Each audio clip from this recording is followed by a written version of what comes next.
Kita agak pelan sebentar ya. Adakah amalan untuk melembutkan hati suami, Ustaz?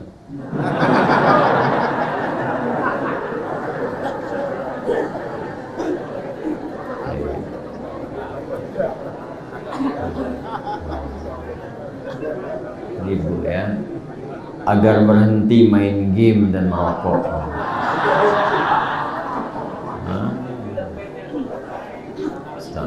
Mohon nasihatnya. Baik, saya anggap ini pertanyaan umum untuk semua suaminya. Ya.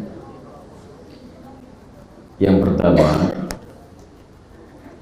menjadi suami dan menjadi istri itu amanah dari Allah yang pasti akan dipertanggungjawabkan. Pasti dihisab. Pasti dihisab.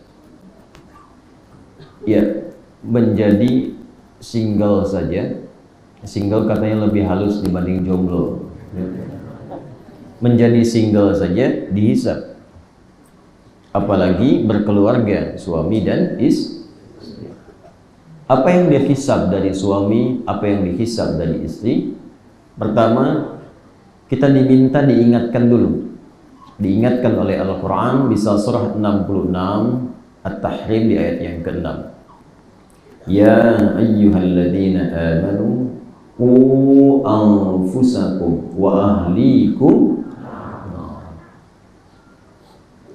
Hei para ayah, ibu, suami, istri yang masih merasa punya iman.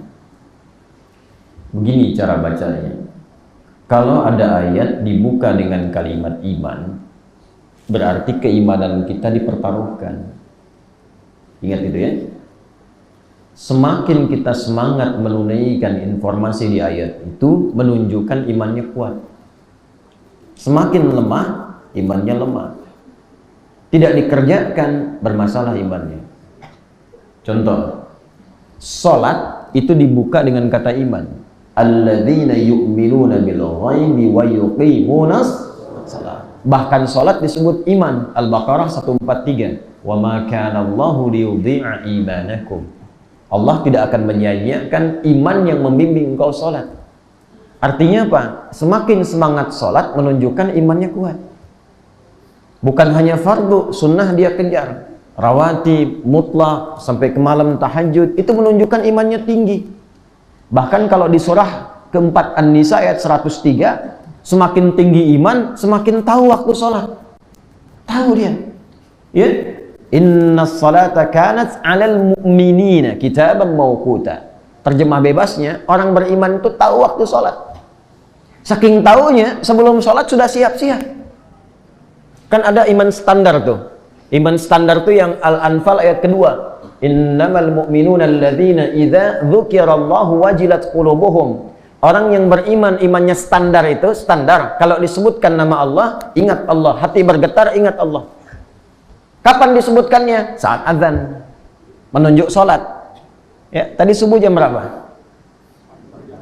4:54 ya, 4:54, 4:55. Berapa lagi? Terjadi perbedaan pendapat. Baik, ambil yang paling agak jauh, 4:55 misalnya. Ya, 4:55. Allahu Akbar, 4:55. Langsung, oh ya Allah, sudah azan, siap-siap. Itu iman standar. Standar. Yang hebat itu sebelum dipanggil sudah siap-siap karena dia tahu waktu sholat. Subuh 4:55, saya mesti bangun jam 4. Saya mesti bangun paling telat 4:30. Itu iman kuat. Yang repot subuh 4:55 baru bangun 5:44. Ya, balik.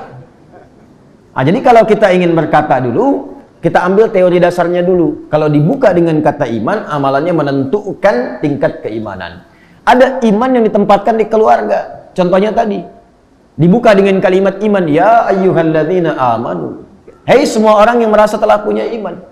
Qu anfusakum wa ahlikum nara. Maka para ayah, para ibu, suami, istri, jaga keluarga. Ada amanah yang dihisab di hari kiamat. Jangan sampai satu anggota keluarga terkena ancaman neraka. Hati-hati. Maka bagaimana menyikapinya? Maka diberikanlah oleh Allah kepada ayah, ibu tanggung jawab tersendiri supaya mampu menjaga keluarga dengan baik.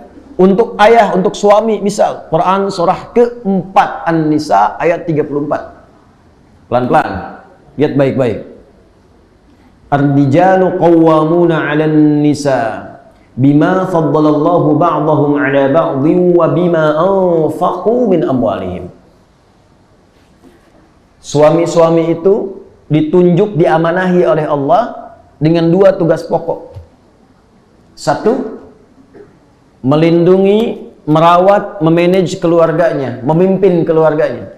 Qawwam itu melindungi, memperhatikan, merawat, memimpin. Itu qawwam.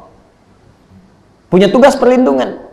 Dan perlindungan pertama pada keluarganya adalah perlindungan dari yang mengganggu imannya. Karena itu yang menentukan bertemu Allah.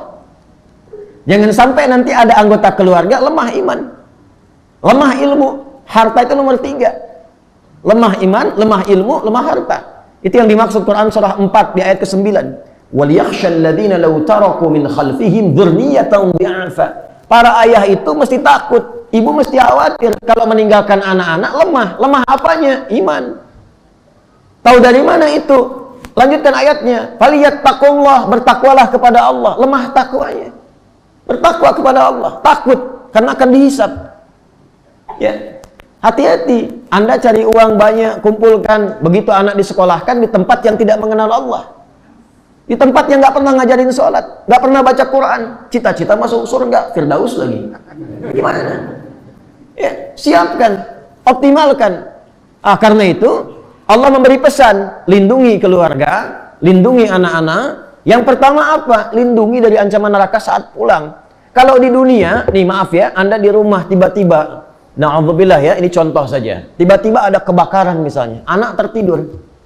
Baik, apa yang Bapak lakukan? Dibangunkannya susah. Nak bangun. Kebakaran. Iya. Kira-kira apa yang dilakukan? Anda gendong, Anda tarik kan? Kenapa? Karena sayang. Neraka itu lebih panas, Pak. Sekali bakar masuk, 1 detiknya sama dengan 48 hari. Panasnya membakar sampai ke kulit, sampai ke tubuh, hancur semua. Quran surah 4 ayat 56. Itu neraka yang paling rendah. Neraka paling rendah dari 7 tingkatan. Innal ladzina kafaru bi ayatina sawfa nuslihim nara kullama nadijat juluduhum baddalnahum juludan ghairaha liyadhuqul adzab. Hati-hati orang yang terus membantah, ingkar dengan kami tarik ubun-ubunnya. Malaikat diperintahkan tarik ubun-ubunnya, celupkan. Tahu teh celup? Tahu ya? Celup, angkat. Nanti begitu tuh, ada malaikat kerjaannya cuma celup, angkat. Begitu dicelupkan, hancur sampai ke kulit. Kenapa kulit disebutkan lebih awal? Karena kulit indera perasa yang paling peka. Dicambuk sekali, sakit. 2 kali, sakit. 3 kali, sakit. Di tempat yang sama, 10 kali, baal. Tidak terasa. Tapi Allah hancurkan kulitnya, lalu diangkat lagi, sembuh lagi. Hancurkan lagi. Demikian 1 detiknya sama dengan 48 hari. Karena 1 harinya 1000 tahun. Lebih panas, Pak. Bu, jaga. Bagaimana cara menjaganya? 1, Quran surah ke-2 Al-Baqarah ayat 168. Tafsirnya, ya ayyuhan nasu kulu mimma fil ardi halalan thayyiban. Jangan bawa yang haram ke rumah dan cari yang baik-baik. Bekerja dengan halal, bekerja dengan baik, jangan sia-siakan waktu, hasilnya bawa ke rumah. Halal, baik. Ada yang halal, tapi belum tentu baik. Ini sudah nggak halal, nggak baik. Ini yang repot. Maka nanti dampaknya bukan hanya ke bapak saja, dampaknya ke anak. Ya, contoh, rokok walaupun ikhtilaf. Ada ikhtilaf. Ikhtilafnya sebetulnya ringan. Kalau saya cenderung untuk memilih, untuk saya pribadi ya, saya memilih hukum yang haram. Bagi saya pribadi. Karena saya tidak menemukan dalil-dalil yang menguatkan untuk mendukung kehalalannya. Ya, sederhana saja, mafsadatnya lebih banyak dibandingkan maslahatnya. Ya, daruratnya lebih tinggi dibandingkan dengan manfaatnya. Daruratnya lebih tinggi. Mungkin bagi sementara ada kalangan maslahat, manfaat, tapi mafsadatnya lebih tinggi. Paling gampangnya gini, kalau Anda merasa misalnya ada manfaat, coba Anda melihat anak Anda merokok usia 5 tahun, dicegah atau tidak? Kenapa? Kenapa? Hah? Nggak bermanfaat ya? Baik, makanya di tempat-tempat rokok, bahkan di tempat rokoknya itu sendiri dituliskan, ya, merokok dapat membunuhmu. Kan? Baik, ini jadi bagi saya itu membahayakan, bagi saya. Kalau mungkin beberapa punya dalil atau pendapat yang lain kita hormati. Baik ya? Tapi yang pasti lebih banyak mafsadatnya dibandingkan dengan manfaatnya. Maka yang seperti itu sebaiknya dihindari. Ya. Kalau Anda bisa berlatih menyimpan uangnya lebih bagus, berapa sehari untuk merokok? Berapa keluarnya? Lalu lihat anak Anda, lihat istri Anda, apakah mencukupi kebutuhan rumah tangga? Apakah anak itu dapat kemudian kebaikan-kebaikan dari situ? Kalau Anda bisa kumpulkan sehari habis 50.000, sebulan 1.500.000. 1.500.000 itu kalau Anda sekolahkan anak Anda di tempat hafalan Quran, 2 bulan, 3 bulan, 6 bulan hafal Quran. Anda pilih mana? 6 bulan hafal Quran dengan Anda meninggalkan rokok, atau Anda merokok, anak Anda tetap jauh dari Quran? Coba dipikir dulu sampai situ. Main game, ini yang repot nih. Candu ini lebih bahaya daripada rokok, lebih bahaya. Karena sekarang game itu sedang diolah sedemikian rupa menjadi bagian dari judi. Ya, saya sampai mengajar naik ke kaki bukit di gunung. Mereka bekerja dari pagi sampai sore, per hari dapat 50.000. Ba'da maghribnya pasang slot main game. Inna lillahi wa inna ilaihi. Dan itu candu, hati-hati. Game-game online itu banyak yang judi, itu candu. Dan jelas dilarang. Ya, jelas dilarang, haram hukumnya. Ya.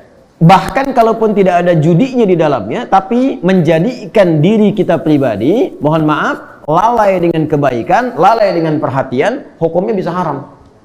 Menunda waktu sholat, ya, lupa dengan kondisi keluarga, bisa haram hukumnya.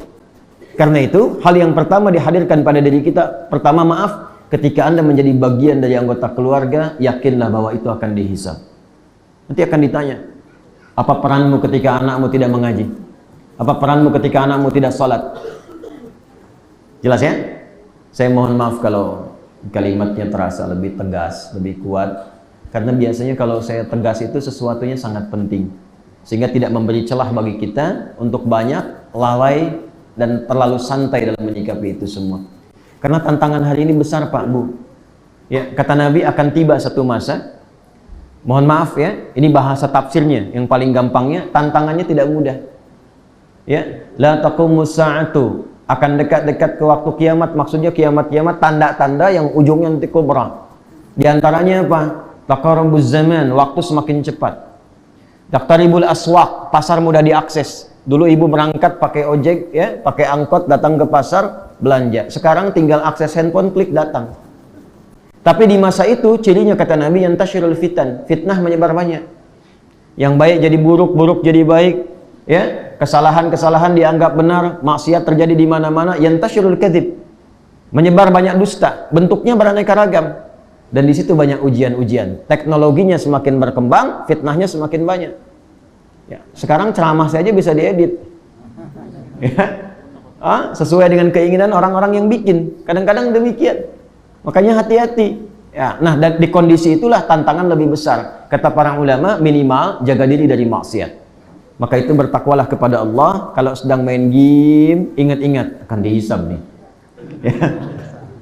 Kalau sedang merokok, ya mungkin punya timbangan beda-beda. Jangan jadikan hukum umum apa yang saya sampaikan. Ini bagi saya pribadi, kalau Anda mau ikuti ya silahkan. Kalau tidak, kita hormati. Ya, jangan dipotong videonya lalu dimunculkan, dibentur-benturkan satu dengan yang lain. Tidak begitu. Ya. Nah, kalau sedang merokok, ya pikirkan dulu maslahat gak, manfaat gak. Asapnya itu kan nempel juga tuh, baunya bahaya juga. Ya, bermanfaat gak untuk anak-anak? Jangan-jangan bapak yang perokok, anaknya nanti yang kena kanker paru. Ya, anaknya yang kena dampaknya. Hati-hati. Ya, hati-hati.